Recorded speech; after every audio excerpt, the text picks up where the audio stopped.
चलो तो दोस्तों क्वेश्चन नंबर 7 पे जाते हैं और क्वेश्चन नंबर 7 समझने की कोशिश करते हैं। हमारे पास फॉर्मूला सेम है, फाइंड हमें मीन ही करना है। एक्सरसाइज नंबर 14.1 एक ही बात कर रहा है बार बार कि mean mean mean mean find करो। तो चलो मीन मीन मीन फाइंड कर देते हैं। To find out the concentrations of the SO2 in the air in parts पर मिलियन, मतलब ppm के अंदर है।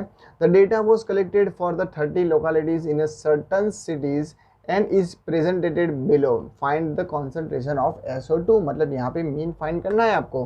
That's it. तो यहाँ पे टेबल बनाया हुआ है 0.04 और 0.04 दिया हुआ है, मतलब 0.00 से लेकर 0.04 फ्रीक्वेंसी दी गई है, मतलब यहाँ पे FI दिया गया है। इसका टोटल कितना होगा तो यहाँ पे लिखा हुआ है कितनी सिटीज़ थी, तो 13 सिटीज़ थी, मतलब n आपका 30 हो जाएगा। तो ये कंफर्म हो गया। उसके साथ साथ हमें क्या करना है क्वेश्चन के अंदर, तो यहाँ पे इन दोनों के बीच में जो वैल्यू है ना वो फाइंड करनी है। दूसरी बात ये है कि जैसे यहाँ पे हर एक के अंदर 4 4 4 का गैप है, तो यहाँ पे भी 4 गैप हम मेंटेन करेंगे। जैसे कि मैं पहले लिखता हूँ XI इन दोनों के बीच में, मतलब 4 के 0 और 4 के बीच में आता है 2, मतलब मेरे लिए हो जाएगा 0.02। उसके बाद मैं उसमें 4 ऐड करूँगा तो 0.06 हो जाएगा। उसके बाद फिर से मैं 4 ऐड करूँगा तो 0.10 मतलब 10 हो जाएगा। उसके साथ हम आगे बढ़ते हैं तो क्वेश्चन हमारा पास हो जाता है 0.14, उसके बाद 0.18 और उसके बाद 0.18 के बाद 4 ऐड करो तो 22 आ जाएगा। That is the question. मतलब यहाँ पे मिड वैल्यू अपने को मिल गई। मिड वैल्यू मिलने के बाद कोई भी एक नंबर को आप एज्यूम कर सकते हो। यहाँ पे ऊपर 3 है और नीचे भी 3 है, मतलब 6 नंबर से हम एक्चुअली मिड वैल्यू ले देते हैं। तो यहाँ पे आप कोई भी नंबर ले सकते हो। मान लो मैं ये एज्यूम करता हूँ, मतलब कि ए मुझे यहाँ पे ये मिलेगा। अब मुझे UI फाइंड करना है, तो UI वाले फॉर्मूला है मेरे पास XI माइनस ए अपॉन H, मतलब ये वैल्यू 0 ले लो, यहाँ पे -1 और -2 ले लो, नीचे ले लो 1 2 एंड 3। अब हम कैलकुलेट करेंगे, मतलब कि FI UI को कैलकुलेशन करना है हमने, तो यहाँ पे FI UI लिखना ज़रूरी है। 4 2 ज़ा कर दो दैट इज़ -8, 9 1 ज़ा कर दो दैट इज़ -9, 9 इंटू 0 कर दो आंसर 0 आएगा। 2 1 ज़ा आ जाएगा 2, 4 2 ज़ा आ जाएगा 8 और 3 2 ज़ा जाएगा 6। अब देखो यहाँ पे 8 और 8 तो निकल गए, तो बाकी जो बचा वो लिखते हैं 6 2 + 2 दैट इज़ क्या होता है, तो यहाँ पे 8 हो जाता है और यहाँ पे -9 है। -9 + 8 करोगे तो -1 आएगा, मतलब मुझे सिग्मा FI UI जो मिला वो मेरे पास -1 मिला। अब क्वेश्चन के अंदर जो वैल्यू है वो हम पुट करेंगे, मतलब x bar is equal to a sigma FI UI upon n into H लेंगे। जो h की वैल्यू वो यहाँ पे ऑलरेडी दी गई है और वो कितनी है भाई, तो 0.04 है, तो कैलकुलेशन में वो ले लो। यहाँ पे a क्या है, तो a की वैल्यू हमने एज्यूम की हुई है वो है 0.10, मतलब मुझे यहाँ पे 0.10 मिल गया। उसके बाद मैं यहाँ पे ऐड करूँगा दैट इज़ -1 और उसके बाद n की वैल्यू मेरे पास है 30, तो मैं यहाँ पे 30 लिखूँगा और बाकी की जो वैल्यू है वो है 0.04। तो मेरा कैलकुलेशन कुछ अलग तरीके से होगा, इनका माइनस कर दो तो मैं यहाँ पे पॉइंट जो है वो डिनोमीटर में ले लेता हूँ। तो चलो मेरे पास 0.10 हो गया यहाँ पे और माइनस ले लेता हूँ और 4 जब नीचे लेता हूँ तो मेरे पास 13 बचेगा और उसके साथ साथ 100 भी आएगा। अगर मैं इसको भी हटा देता हूँ तो मेरे पास सिर्फ और सिर्फ क्या बचता है, तो देखो ध्यान से मैं कैलकुलेट करता हूँ, मेरे पास सिर्फ बचता है 4/3। अब 4/3 को कैलकुलेट कैसे करते हैं, that is the important thing. मतलब 4 कहाँ पे आएगा और डिनोमीटर में 3 आएगा, तो मतलब मैं उसको ले लेता हूँ 3 यहाँ पे, तो 3 1 ज़ा हो जाएगा 3, यहाँ पे 1 बचेगा, पॉइंट लगा दो पॉइंट लगा दो और 0 ले लो। 3 3 ज़ा हो जाएगा 9, यहाँ पे फिर से 1 बचेगा, फिर से 3 आएगा, फिर से 9, फिर से 3, कंटिन्यूस में प्रोसेस चलता रहेगा। सो यहाँ पे अपने को ये टेंशन लेने की ज़रूरत नहीं है, मतलब कि 1.333 तो होना ही है। उसके बाद नीचे 1000 है, मतलब मैं यहाँ पे 1000 ले लूँगा। चलो तो दोस्तों यहाँ पे हम जो पॉइंट ले रहे हैं ना, पॉइंट को शिफ्ट कर देते हैं। एक पॉइंट तो है ही, तो एक आगे शिफ्ट हो जाएगा और बाकी के 2 आ जाएंगे, मतलब 00133 आ जाएगा। ये मेरा पूरा आंसर यहाँ पे 0.00133 आ गया। अब मैं इसको 0.10 में से माइनस करूँगा। 0.10 में के बाद पीछे कितने भी 0 लगा दो कोई फ़र्क नहीं पड़ता और माइनस ले लो 0.00133 हो जाएगा। यहाँ पे मैं ले लूँगा 10, तो बाकी सारी वैल्यूज़ पे आ जाएगा 9 और यहाँ पे क्या बचेगा भाई, यहाँ पे 0 बचेगा। अब मैं 10 में से 3 निकाल दूंगा तो मेरा आंसर आ जाएगा 7, 9 में से 3 जाएगा तो 6, यहाँ पे हो जाएगा 8, यहाँ पे हो जाएगा 9। अब 0 में तो वही रहेगा और फिर भी यहाँ पे भी यही रहेगा, तो दैट इज़ माय आंसर। अगर मैं इसको कैलकुलेट करता हूँ तो मेरा अप्रोक्सीमेट आंसर आता है 0.098 अगर ये 6 है तो इसके आगे वाला नंबर भी क्या हो जाएगा, 9 हो जाएगा। मतलब मैं 0.099 कैलकुलेट कर सकता हूँ। That is my answer. मतलब ये मुझे मीन मिल गया। SO2 का कॉन्सेंट्रेशन जो है वो एयर के अंदर 0.099 जैसा होना चाहिए। That is your answers. मतलब ये कैलकुलेशन सिंप्लीफाई कर सकते हो और इजी तरीके से क्वेश्चन कर सकते हो। तो क्वेश्चन नंबर 7 तो हो गया, बट क्वेश्चन नंबर जो 8 है ना वो थोड़ा अलग है। क्यों? क्योंकि अभी तक हमने स्टेप डेविएशन के सारे मेथड्स किए, बट अब जो क्वेश्चन हम कर रहे हैं वो स्टेप डेविएशन से नहीं हो पाएंगे। क्यों भी नहीं हो पाएंगे? तो क्वेश्चन में ध्यान से देखता हूँ, जैसे कि यहाँ पे 0 to 6 है, फिर 6 to 10 है। मतलब पहले 6 का गैप है, फिर 4 का गैप है, फिर 4 का गैप है, फिर 6 का गैप है, फिर 8 का गैप है, फिर 10 का गैप है, और फिर 2 का गैप है। मतलब यहाँ पे वेरिएशन बहुत सारे हैं चीज़ें का है। 0 6 10 10 14। तो यहाँ पे स्टेप डेविएशन, मतलब यहाँ पे डायरेक्ट ये वाला मेथड, मतलब 0 पुट कर दो, -1 -2 और 1 2 3 ऐसा नहीं कर सकते। तो यहाँ पे हम दूसरी मेथड करेंगे जो एज्यूमिनेशन मेथड है, और अभी तक हमने एक भी क्वेश्चन में नहीं की है। तो यहाँ पे एज्यूमिनेशन बहुत ही इंपॉर्टेंट रोल रहेगा उसका। तो आपका कंसंट्रेशन क्वेश्चन के ऊपर होना चाहिए। चलो तो क्वेश्चन पढ़ते हैं, फिर उसको अंडरस्टैंड करते हैं कि क्या करना है। अ class teacher has the following options record for the 40 students. मतलब इसका जो टोटल होगा वो 40 स्टूडेंट्स उन्होंने क्लियर कह दिया। उसके बाद of a class for the whole terms and find the mean number of the days a student was absent. तो कितना उसका एवरेज बनता है, मतलब मीन बनता है, वो आपको कैलकुलेट करना है। तो देखो मेथड तो वही है, मतलब मीन आपको वैसे ही फाइंड करना है। 0 + 6 करते हैं और डिवाइड बाई 2 करते हैं। हर एक के अंदर ये चीज़ करनी पड़ेगी, क्योंकि यहाँ पे हर एक में वेरिएशन अलग अलग है। मतलब 0 + 6 तो that is a 6, 6/2 that is अ 3 आ जाएगा। 6 + 10 करेंगे तो 16 आएगा, 16 डिवाइड बाई 2 दैट इज़ अ 8 आएगा। यहाँ पे 10 + 14 मतलब 24 आएगा, 24 का डिवाइड बाई 2 मतलब 12 आएगा। 14 + 20 करेंगे तो उसका आंसर आएगा 34, 34 को डिवाइड करेंगे तो आंसर आएगा 17। 20 + 28 करेंगे, चलो तो उसके बाद 20 + 28 करेंगे तो आपका आंसर आता है 48। 48 को डिवाइड करो 2 से तो आपका आ जाएगा आंसर दैट इज 24।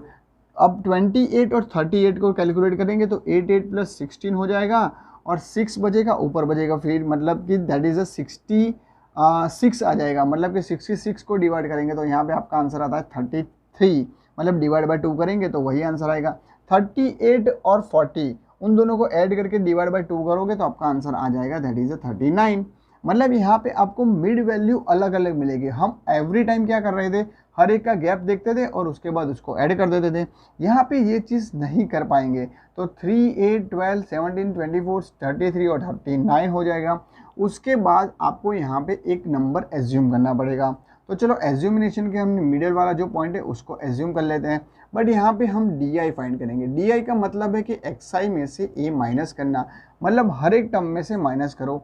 जैसे कि 3 में से 17 माइनस करो तो आंसर मेरा क्या आना चाहिए, that is a important thing. मतलब 3 में से 17 माइनस आएगा तो -14 आएगा। वैसे ही 8 में से -17 माइनस करो तो मेरा आंसर आ जाएगा -9। उसके बाद हम 12 में से 17 माइनस करेंगे तो मेरा आंसर आ जाएगा -5। 17 में से 17 जाएगा तो 0 आ जाएगा। उसके बाद 24 में से 17 माइनस करोगे तो मेरा आंसर आएगा दैट इज़ 4 + 3 दैट इज़ 7। उसके बाद 33 में से 17 माइनस करो तो मेरा 17 2 34 होता है। मतलब अप्रोक्सीमेटली मेरा आंसर 16 आना चाहिए। उसके बाद 39 - 17 करोगे तो 9 में से 7 जाएगा तो 2 आएगा, 3 में 7 जाएगा तो 2 आएगा। तो चलो हमने DI तो यहाँ पे फाइंड कर लिया। अब मैं यह रहा हमारा FI, तो FI DI मुझे फाइंड करना है, क्योंकि फॉर्मूला हमें कुछ इस तरीके से कर रहे हैं क्योंकि A + सिग्मा FI DI/N। मतलब कि DI फाइंड करना है, मतलब इन दोनों का मल्टीप्लिकेशन करना है। तो चलो FI और DI कैलकुलेट करते हैं। 11 4 मतलब इन दोनों का मल्टीप्लिकेशन करना कंपलसरी हो गया। तो 11 4 44, ऊपर बचा 4, 11 1 +4 that is 154, that is a minus sign. याद रखना साइन माइनस होनी कंपलसरी है। यहाँ पे मैं टेबल बना दे रहा हूँ क्योंकि टेबल आपके लिए थोड़ा बहुत डिफरेंट रहेगा, अदरवाइज आपको मिक्स हो जाएगा और अगर कुछ गलती हुई तो भुगतना पड़ेगा। तो चलो 10 × 9 करेंगे तो आंसर आएगा -19 और 7 5 हो जाएगा -35। 4 × 0 हो जाएगा 0, यहाँ पे 4 7 दैट इज 7 4 28। उसके बाद 3 6 जा मतलब 16 जा, तो 16 3 जा कितना होता है भाई, 16 3 जा 32, 32 प्लस 48 मतलब यहाँ पे आ जाएगा 48 आपका आंसर। 22 1 जा मतलब 22 आ जाएगा। चलो इसको कैलकुलेट करो और आंसर लाते हैं। तो चलो यहाँ पे अलग अलग इंडिविजुअल कैलकुलेट कर लेते हैं और उसके बाद सिंप्लीफिकेशन करते हैं। मतलब 5 + 4 दैट इज़ अ 9 और 5 + 9 दैट इज़ अ 14, 14 + 3 17 हो जाएगा। यहाँ पे 17 आ गया, ऊपर बचेगा 1 तो मतलब 2 हो गया, मतलब -279 हो गया। अब इसका कैलकुलेट करते हैं। 8 + 2 दैट इज़ 10, 10 + 8 दैट इज़ 18 और यहाँ पे 1 बचा। 4 + 4 दैट इज़ 8, 8 + 1 दैट इज़ 9 मतलब यहाँ पे 98 हो गया। इसमें से इसको माइनस करो तो 9 में से 8 जाएगा तो 1 बचेगा और 27 में से 9 माइनस कर दो तो मतलब हो जाएगा 18। मतलब कि आपका आंसर आ गया दैट इज़ -181 क्योंकि आंसर क्या है, नेगेटिव में है। तो हमारी वैल्यू जो है वो नेगेटिव में लेगी, मतलब बड़ा जो नंबर है उसको हम कैलकुलेट करेंगे that is a minus thing. अब मुझे ए लेना है। ए मुझे पता है दैट इज़ 17 है, प्लस मुझे सिग्मा FIDI मिल गया जो -181 है और डिवाइड बाय मैं 40 करूँगा। अब देखो 40 तो मैं डायरेक्ट नहीं करूँगा, तो मैं सिंपल क्या करूँगा, 181 को मैं 4 से डिवाइड करूँगा। अब पॉइंट में 10 जो है ना उसको साइड में रखते हैं तो 4 4 सा हो जाता है 16, यहाँ पे 2 बचेगा, यहाँ पे 1 बचेगा। 4 5 सा लेते हैं तो 20 हो जाएगा, यहाँ पे 1 हो जाएगा, पॉइंट लेंगे यहाँ पे आएगा तो यहाँ पे भी पॉइंट आएगा। 4 2 सा दैट इज़ 8 और फिर से 2 बचेगा तो 4 5 सा हो जाएगा, मतलब कि 45.25 होगा। बट वो वैल्यू नेगेटिव होनी चाहिए। बट नेगेटिव के साथ साथ एक और चीज़ भी है, जैसे कि -45.25 लेंगे बट डिवाइड बाई 10 तो है ही और यहाँ पे 17 है, तो मतलब मेरा आंसर क्या होना चाहिए, यहाँ पे -4.525 होना चाहिए और यहाँ पे 17 होना चाहिए। तो चलो बात करते हैं 17 की। 7.00000 मतलब 4 0 लगा ही देते हैं और उसके बाद माइनस करते हैं 4.5250 से, तो मतलब 0 तो 0 कैंसिल ही रहेगा, यहाँ पे 10 आ जाएगा, यहाँ पे 9, यहाँ पे 9 और यहाँ पे 6। तो चलो 10 में से 5 जाएगा तो क्या बचेगा भाई 5, 9 में से 2 जाएगा तो बचा क्या 7, 9 में से 5 जाएगा तो क्या बचेगा, तो बचेगा 4 और 6 में से 4 जाएगा तो क्या बचेगा भाई 2 और 1 तो है ही। तो मतलब मेरा आंसर लास्ट और फाइनल क्या आ सकता है, तो 12.475 और 0 पुट करना है तो कर सकते हो, अदरवाइज इट इज ओके। तो हमारा x बार मुझे ये मिला। तो दैट इज़ द एब्सेंट, मतलब क्लास में जो एब्सेंट है उसका एवरेज कैलकुलेट किया, दैट इज़ 12.4750 हो गया। तो यहाँ पे हमने आंसर किया। बट ये क्वेश्चन इंपॉर्टेंट मैं इसके लिए लिख रहा हूँ क्योंकि ये क्वेश्चन के अंदर कुछ डिफरेंस थिंग्स है। क्या चीज़ें डिफरेंस है, मतलब कि ये सिर्फ और सिर्फ DI मेथड से करेंगे, UI मेथड से करने जाएंगे तो कहीं ना कहीं मिस्टेक होने के चांसेस सबसे ज़्यादा रहते हैं। तो हम यही मेथड अप्लाई करेंगे और दैट्स वाई ये इम्पोर्टेंट है, इसमें क्लास भी डिफरेंस है, दैट्स वाई। सो चलो आगे के क्वेश्चन में नंबर 9 पे चले जाते हैं। चलो तो इस क्वेश्चन में भी मीन फाइंड करना है, यहाँ पे लिखा हुआ है दैट इज अ मीन, तो डायरेक्ट मीन फाइंड करना है अपने को। क्वेश्चन में वही फॉर्मूला और वही स्टेप्स के साथ आगे बढ़ना है। तो चलो क्वेश्चन स्टार्ट कर देते हैं और यहाँ पे हमको कैलकुलेट करना है। सबसे पहले हम एक्स आई मिड वैल्यू फाइंड करते हैं, तो मीन वैल्यू फाइंड करते हैं, इसको FI बोलते हैं, वो हमको पता है। That is a given frequency है, यहाँ पे एक्स आई मिड वैल्यू है। 45 + 55 करोगे तो आपका आएगा आंसर 100, मतलब यहाँ पे 100 डिवाइड बाई 2 करोगे तो आपका आंसर आता है 50। 50 में ऐड कर दोगे तो हो जाएगा 60, फिर हो जाएगा 70, फिर हो जाएगा 80, फिर 90। अब मैंने यहाँ पे 10 क्यों ऐड किया, क्योंकि हर एक के अंदर बीच में डिफरेंस जो है वो 10 का है, तो मतलब वो सबसे ईजी मेथड हो गया हमारे लिए। अब मुझे एज्यूम करना है तो मैं मिडल जो वैल्यू है उसको एज्यूम कर लेता हूँ, उसको मैं A कह दूंगा। यहाँ पे 0, यहाँ पे -1 -2 लिख दो, यहाँ पे 1 और 2 ले लो, यहाँ पे हो जाएगा UI का मतलब होता है xi - a अपॉन h की वैल्यू हमें पता है क्या होता है, ये 10।